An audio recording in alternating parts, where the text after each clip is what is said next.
My dear friends, it's fantastic to see you again. In case we haven't been introduced, I'm Stephen Clements, a writer, a gamer, and an appreciator of big brain activities in general.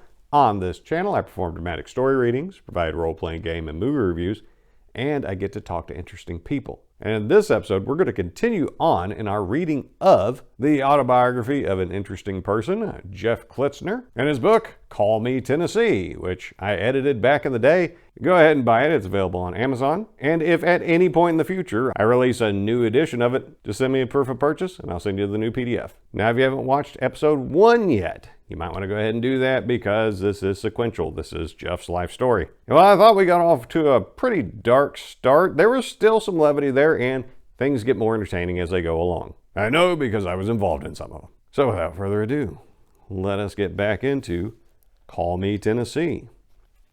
Chapter 4, Adolescence. I'm not quite sure what to write about here. I had no life, no friends. I stayed awake all night listening to 8 tracks of Jimmy Buffett and the Rolling Stones and praying to the moon gods. I, for the most part, cared nothing for society, people, or anything to do with normalcy. I started working at the age of 13, putting boxes together and filling orders for a small business. A few years later, I began working at a restaurant for cash on the side. Nothing pretty, just washing dishes and mopping floors. I called myself the cleanup supervisor. My brother, the talented chef, got me the job, and I kept it to stay out of the house. I remember washing dishes one day, and the cook asked me what I was doing, scraping the bottom outside of the pan. I told her, if I'm going to do something, I'm going to do it right. I also needed the cash for the weekend poker games with the rich, smart kids I was associated with through the Alpha Zeta Alpha, a Jewish high school fraternity of sorts. Yeah, it was great. We had formals, and the girls had to say yes. Of course, I always asked the hottest and most popular ones out. It still did nothing for me. I had no joy, no pain, and I still felt like a zombie, only without the drugs. Don't get me wrong, we had tons of fun as the last generation to get away with playing tackle football on the weekends. Had it not been for the people I met or the friends I made in AZA, I would have killed myself. Aside from that, I had no life, so I went to everything from basketball games to a regional convention, and I made myself known early and often. Early on in the AZA, I had problems fighting and whatnot. Had it not been for the chapter advisor, one Andrew Todd Foreman, I would have continued my actions. But he didn't take sides. He told it to me straight, and I got it. He told me something as simple as, stop letting these guys get to you. What the heck do they know any better than you how to be cool? I started to accept the things I couldn't change, and while I didn't like it, I dealt with it. I learned to have fun bending the rules without breaking them. After my year at the retard school, I transferred back to public school, which happened to be the optional magnet school in the city. Before my attendance could be approved, I had to have a meeting with one assistant principal who asked me to play by the rules and avoid trouble. To ensure this, I was to meet her in her office every morning to make sure I had no beefs with anybody and to keep me from getting into any fights before school. In light of my history, it made good sense to me. The only problem was she had another student with a history of drug sales doing the same thing, only she searched his person and bag for drugs. After day 2, it was, what are you doing here? And we became good friends. We swapped backpacks for the purpose of the search, and in exchange, I got 2 hits of acid per day. This made school interesting for the first time in my life.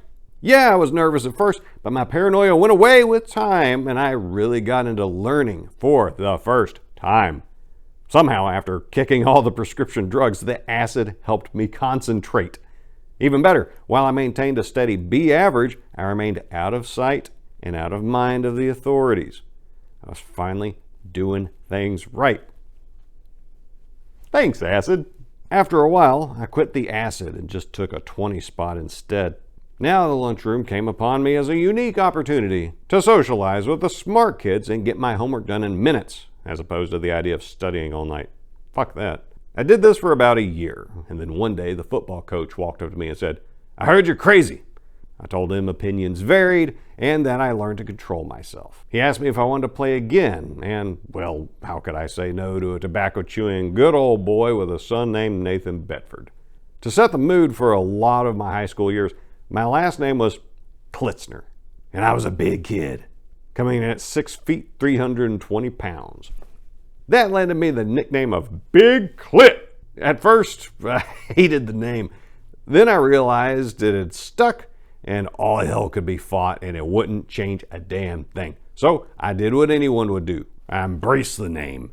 And when someone shouted, "Hey, Big Clit," I responded with a smooth, "What up, G?" So midway through my junior year, I started lifting weights and goofing off, starting at around 6 in the morning with about 12 other guys.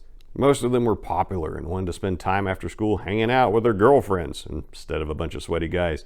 Me, I worked after school, so I'd buy my lunch before school and eat something other than burnt rectangular pizzas. The coach pulled me aside one day and asked me to take this one guy under my wing and get him talking to people. You read that right. I was normal compared to this guy. Since I appeared to be kind of hip in Coach's eyes, I took Lunchbox under my wing.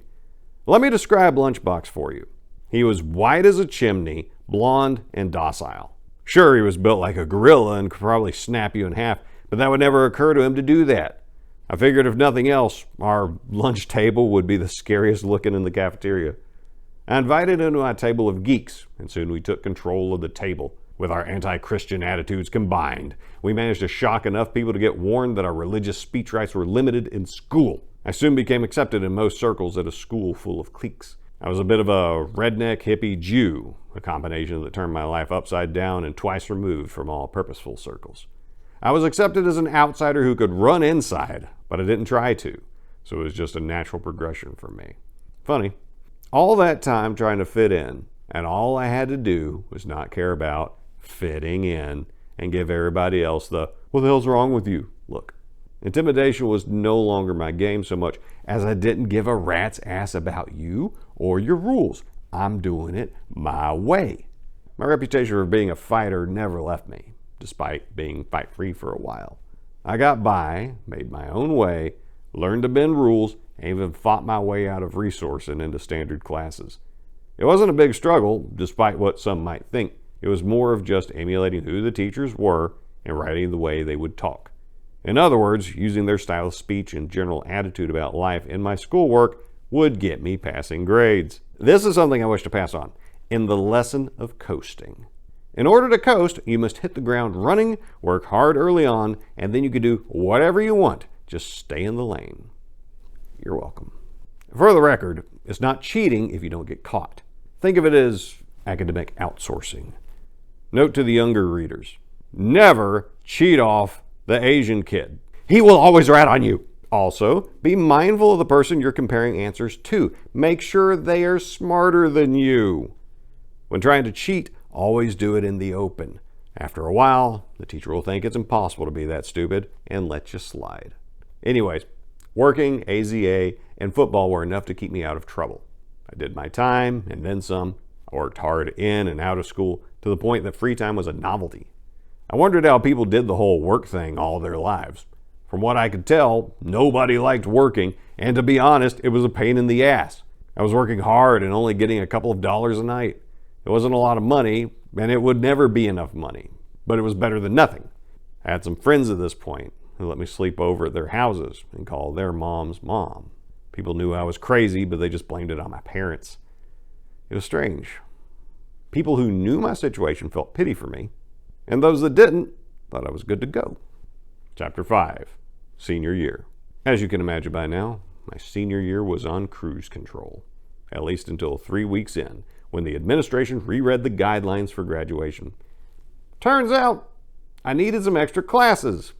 Easy ones, like chemistry, geometry, and algebra 2. I was supposed to be coasting, damn it! I lucked out in the algebra 2 and chemistry with teachers who thought I was above cheating. I had various methods, like accidentally stapling the answer sheet to the worksheet, but my personal favorite was when my chemistry teacher called me out for staring at the chest of the girl who sat in front of me during a test. She was nice enough to share the answers with me, and the teacher pulled me out of class to explain that if I liked the girl, I should ask her out. That worked for a while. So eventually, the stress of taking real classes played itself out. I'd also gotten lucky with Spanish 2. I had a fat teacher who nobody respected, let alone listened to. My friends Brad, Jeremy, and me spent most of our time playing paper football, sometimes until our fingers bled. One girl did the work and passed it around for the class to enjoy. My English teacher hated me for the first part of the year. I figured that out when she called me an illiterate jerk. Words like that make a guy feel he's special. But she was right. I spent years trying to prove her wrong. Later, I convinced the assistant principal who had reread the requirements for graduation to transfer me into the class of the English teacher I had the year before. I had my run of the school with a crew of jocks and Jews. I had nothing to prove. I was living high during football season. We had our downs, but we won a game that happened to be on Yom Kippur. That also meant that I, as a Jew, played the game without drinking water. I'm no Sandy Koufax, but I went to Temple the next day. I got a call from the paper while getting ready for Temple, and I gave them enough quotes that, for the next practice, the coach called me a superstar. In fact, my best memory came in a loss to our rival at the time. I was damned convinced I wasn't going to play because I'd goofed off during practice. By the second half, my thigh pads were hanging down around my knees because I just knew there was no way I was playing. Coach had been pissed at me all week. Sure enough, the coach yelled at me, "Get in there and do something!" So I went in against some third-string offensive guard and just ran over him. I jumped over the center and hit quarterback. He still got the pass off, but it was dropped, and I got mad props in the film session after the game. I even got to start that next week. I was told on the bus that I'd be going Iron Man that game. It was rough losing games, but I gave it my all, and it still kind of sucked. One day, I passed the wrestling coach and joked with him about going out for the team. Me being 50 pounds over the max weight, I thought he would let it go. Next week, I joked with the kicker on the football team about going out for wrestling, and he made so much fun of me for it, even betting me $50 I would never make weight. So I went for it, trying all kinds of diets, like working out wearing trash bags under my sweats, even over spring break, trying to cut the weight. I finally lost the weight and made the squad, and well, I lost my first match, second match, and the third match I should have won, but I got cocky and lost. For me, it was the workouts, the teamwork in a sport of individuals, and I found it to be more of a team effort than anything else. Even today, I defend those who sweat with me and will never forget those that made it possible. Thanks, Coach Fuller, for teaching me about hard work and self-confidence. I hate hard work, but I will never let anybody tell me that I can't do something. Self-confidence is a sense of pride that no one can take from you, but you can give it away. I learned more that year about me than I've ever forgotten. Now, for all my troubles, I stayed clean up until I got a board suspicion for writing "fuck you" on a pop quiz. Then came that uppity girl in my class who couldn't take a joke, and after writing love notes to her, I got tired of seeing them ripped up, so I just started passing blank notes to her. I got called to the principal's office and flat out told him, "Look, I like her, but the notes are more of a joke because she gives such priceless reactions." Later, her mom came up to me at the sports banquet and laid into me, apparently under the impression that I was somebody it was easy to intimidate. At this banquet, I was being a good boy, though, so I just smiled and looked at her tits. I tried to avoid attention, but like a bull in a china shop, my exploits were known. I even got a standing ovation because I came in second place for the Wrestler of the Year award just for my dedication. Like in most things that year, I got a lot of praise for determination. I had respect for many at the AZA convention, and I got nominated for president by a peer as a joke. I made an impromptu speech in which I vowed to repeat my senior year if elected, and then I reminded people that it wasn't a popularity contest. Then, as now, you should vote for the most qualified person, and then I took myself out of the race. I still came in third place. I had my run for the ages with the great football games on Sundays with the crowd. My superior athletics led me to break a kid's nose, allegedly, but it was all gravy. I even gained popularity at another high school. I will say this. I hope my rivals in life have the same regard for me as I do them. I never realized how much fun, or trouble, could be had until I turned 18. I had a collection of posters on my walls that would make Charlie Sheen happy. I soon learned that Hooters and strip clubs were much better wastes of money than a poker game with a bunch of other dudes. I recall a senior luncheon at which me and a few hombres decided to move it to the local Hooters. A group of cops were there, and they thought it was cool enough to let us slide on the whole skipping school thing. Now, my summer came up quick. With my destination unknown, I took a job at the game room of the local Jewish community center, and I used my superior lighting skills to set up a debate for the local Rotary Club. To quote myself, "If I could remember the times they said we had, then I would be a wise man. Since I can't, I'll just nod alongside of the stories you tell. I learned a lot watching all those old dudes talk about their fat stacks and charities. That was where I met a guy from TV who got me interested and on the path of studying mass communications, my eventual college major. At the same job, there was a chick I thought was hot who would come and pick up her brother. I got up the nerve to ask her out, only to find out she was just 14. And that was my luck at the time. And we'll do one more today. Chapter 6, Freshman Year. I don't know much. What I do know is that crap on the radio at the time sucked, so I got into classic rock. I remember the ride up to college with my big brother from Big Brothers and Big Sisters. We talked over what I should expect in college, but I had no clue what I was in store for. I was lost, bouncing my tennis ball for hours against the wall on move-in day. Met my neighbors, then just turned up the radio with the door open, waiting for someone to notice me. That shit worked! I met the two guys across the hall from me. One was named Duck, and I can't remember the other one. The important part was that they were ATOs. Now, I had no intention of joining a frat when I went to college, but boredom's a bitch, and parties made sense. So I went through Rush, had a blast, and my heart was set on ATO. But little did I know what would happen. I wasn't sure of much, except that I hated the Pikes. Most people turned a blind eye to the fat guy, so I wasn't sure if anybody would extend a bid to me. A group known as Tau Kappa Epsilon caught my eye, and I theirs. After the laughs passed and the conversations came and went, I actually enjoyed their company more than anybody else. They weren't preppy, rich, snotty, or arrogant at all, which was rare when it came to fraternities.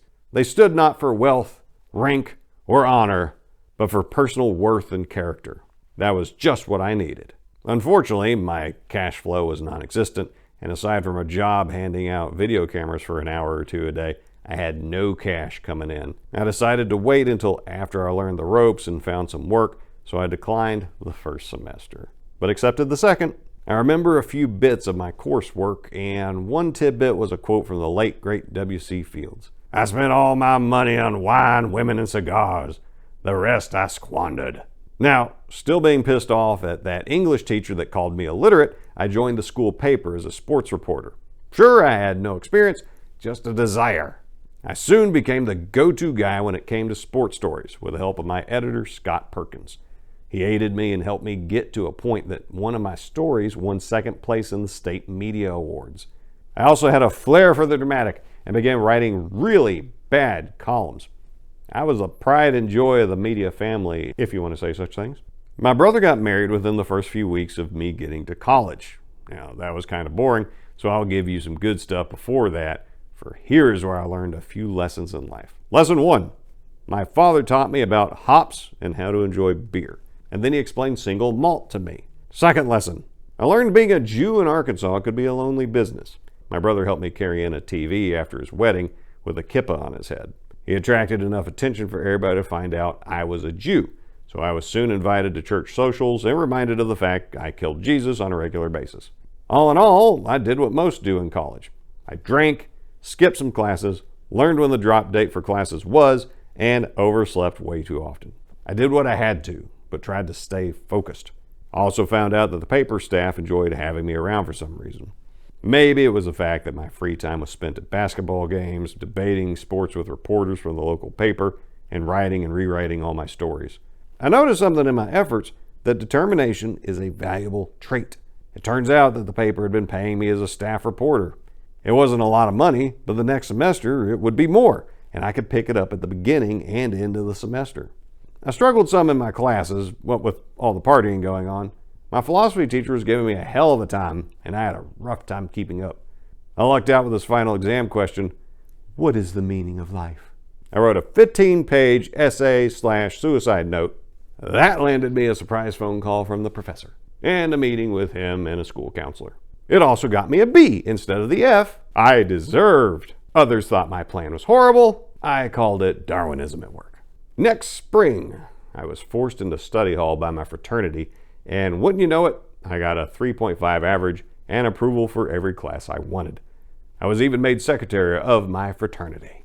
I was more OCD than anything else. I worked hard, got help from people along the way, and made it through.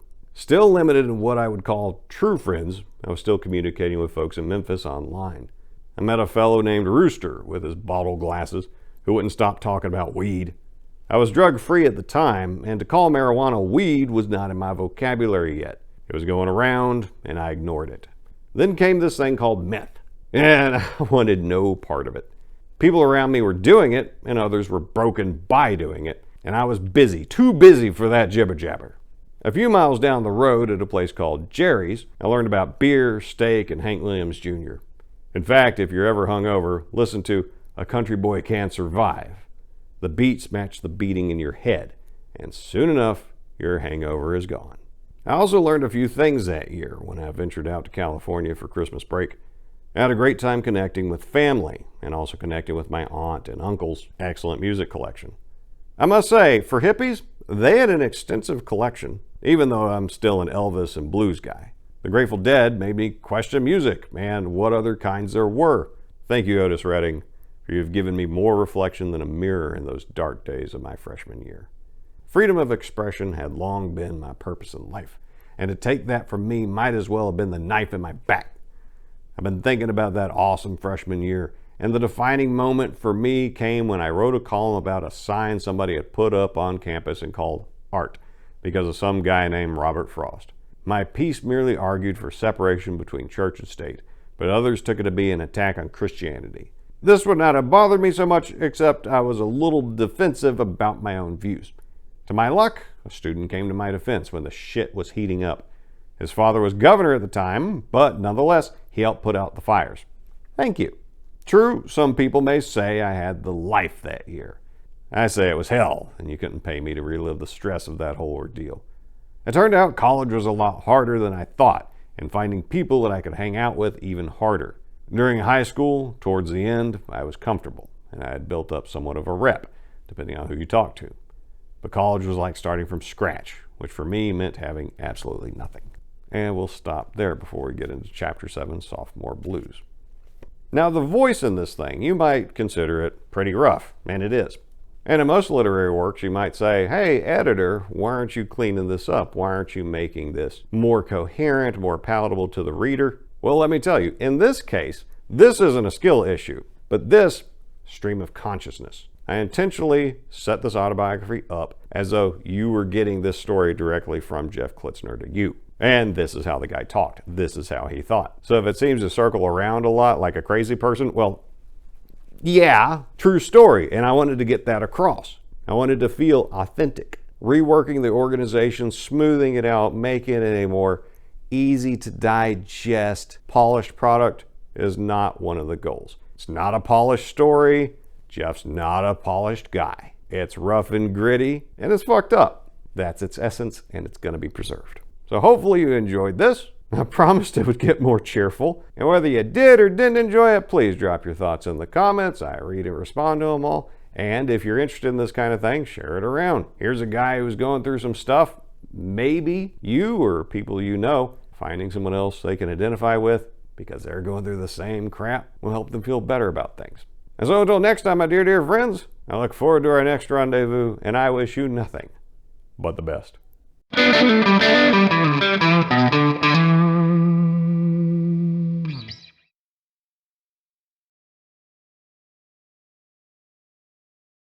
And boy, does it show. So part of what we're doing here is, while I'm doing the dramatic reading of this very entertaining piece of history, I'm also going through it to update the manuscript with the benefits of my years of additional editing and writing experience to improve the things I usually bag on other people for. But just know, I recognize mistakes because I've made them myself. But with the current digital age, texts can be amended, they can be improved.